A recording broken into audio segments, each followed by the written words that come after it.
At this point, can you pick one? Well, Irwin Bernstein, also known as Bits, really shaped my life. So does Mark Raven in the ESP.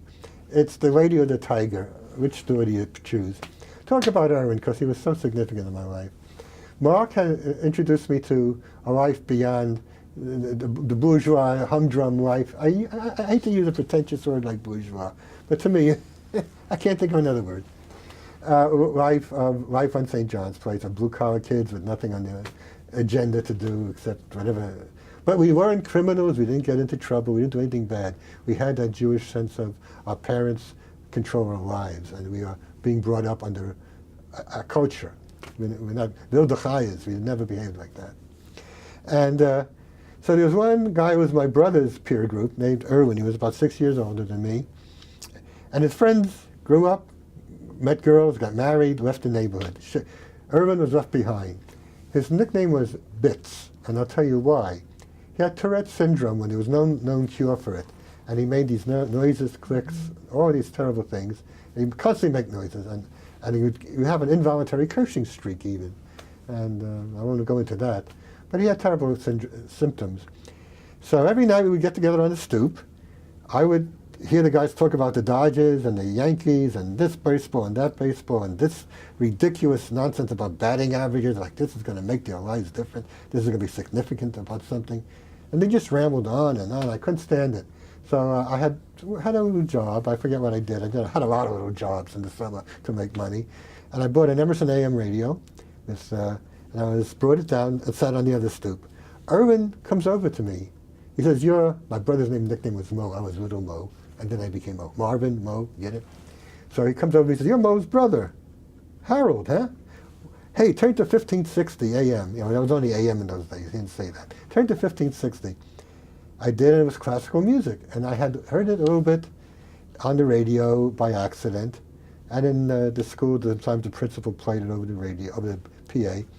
And I fell in love with classical music, and he explained to me about Beethoven, about Mozart, why this is beautiful, and why that's beautiful.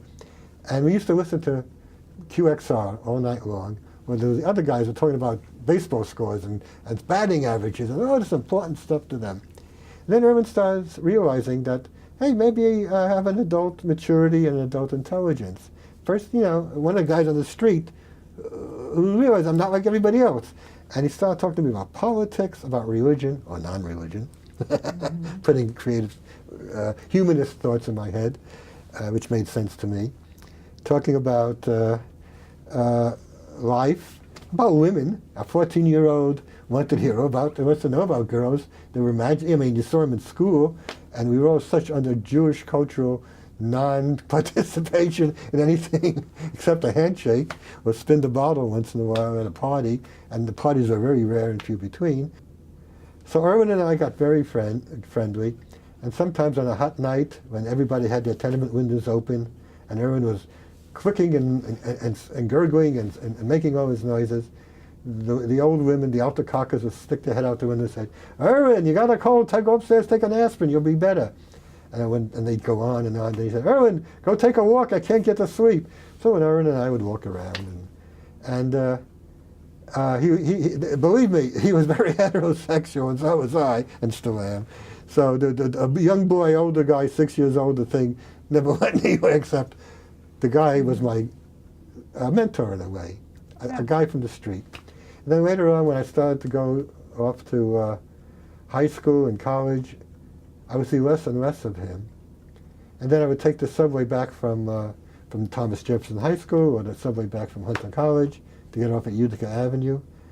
And it was cold and I rushed. I had my books. I had to go study. I had to study German. Bug too, that's good. And I would see Irwin sometimes sitting on the stoop by himself. And I couldn't look at him because if he would get a hold of me, he'd want to talk. So maybe that was not very nice of me. I didn't do everything in life nice. And on reflection, I'm sorry, I didn't have some time to spend with him in the cold winter with my books and my mother waiting to give me supper upstairs. I just had to do what I had to do. But sometimes you don't do that if you can.